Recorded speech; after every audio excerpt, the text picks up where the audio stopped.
Physical silver carries a thousands-year track record as money. It is a hard asset you can hold in your hand, functioning outside of bank ledgers and digital networks. For the enthusiast community, accumulating this metal becomes a regular discipline.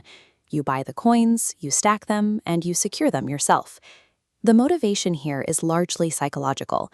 As fiat currencies lose purchasing power year over year, converting paper dollars into physical ounces serves as a concrete defense mechanism against inflation. But new buyers often hit a wall. They approach silver expecting it to behave like a stock, assuming they can acquire the asset exactly at the current market price. The reality is heavier. Taking physical delivery requires paying manufacturing costs and shipping fees, which reduce your initial capital before you even hold the asset.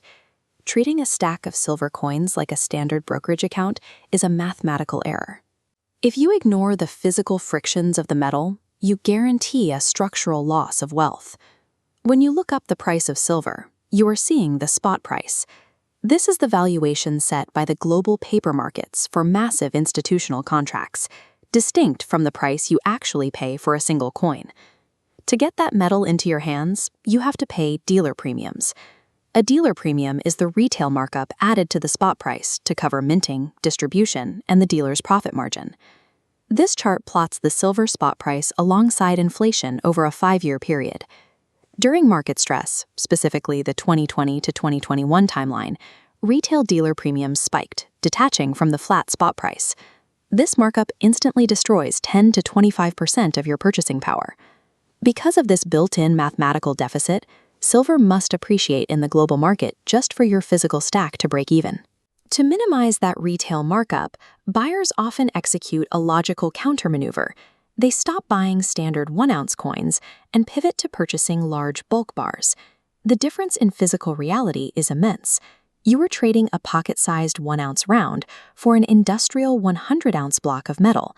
This strategy works mathematically. Purchasing larger bars reduces the percentage of your capital lost to the dealer premium. However, optimizing for premiums creates a new trade-off: localized illiquidity. Localized illiquidity occurs when an asset is too large to be quickly converted to cash within your immediate area. If you need to raise a few $100s in an emergency, you cannot slice a chunk off a 100-ounce bar. Liquidating it requires finding a specific buyer with significant cash on hand. This chart converts fiat currency value into physical mass.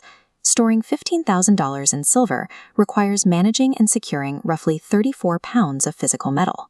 Attempting to solve the mathematical friction of premiums generates a logistical vulnerability, limiting your mobility and the divisibility of your wealth.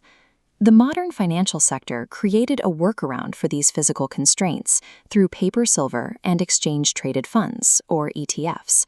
An ETF is an investment fund traded on stock exchanges that tracks the price of an underlying asset. This specific process completely financializes the asset, instantly turning a heavy, cumbersome physical element into weightless digital data. Silver ETFs offer correlation to the spot price with distinct mathematical advantages. There are no dealer markups, no shipping fees, and zero physical storage drag. You also gain a tactical advantage in instantaneous liquidity. You can enter or exit a position worth hundreds of thousands of dollars with a single click. But this efficiency comes with counterparty risk. Counterparty risk is the probability that the institution holding your asset might default on their obligation or restrict your access. When you buy an ETF, you own a digital claim on a centralized brokerage, not the metal itself. If the grid goes down or a brokerage freezes accounts, you have zero access to your wealth. Paper silver removes the logistical burden of heavy metal, but in doing so, it breaks the asset's utility as an independent, off-grid insurance policy. Evaluating silver requires shifting the framework away from the metal itself and instead analyzing your objective as a buyer.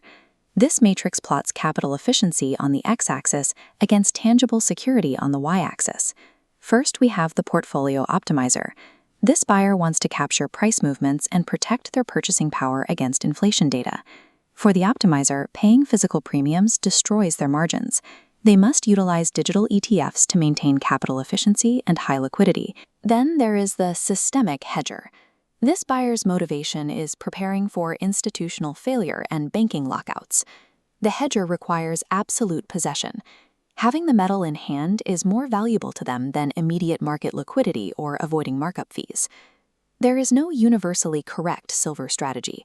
The medium you choose is dictated by whether your primary fear is broad inflation or a localized systemic failure.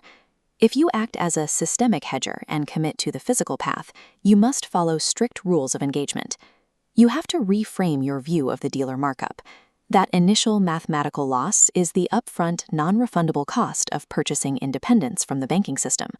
Furthermore, cap your physical accumulation at a weight limit you can independently transport and secure.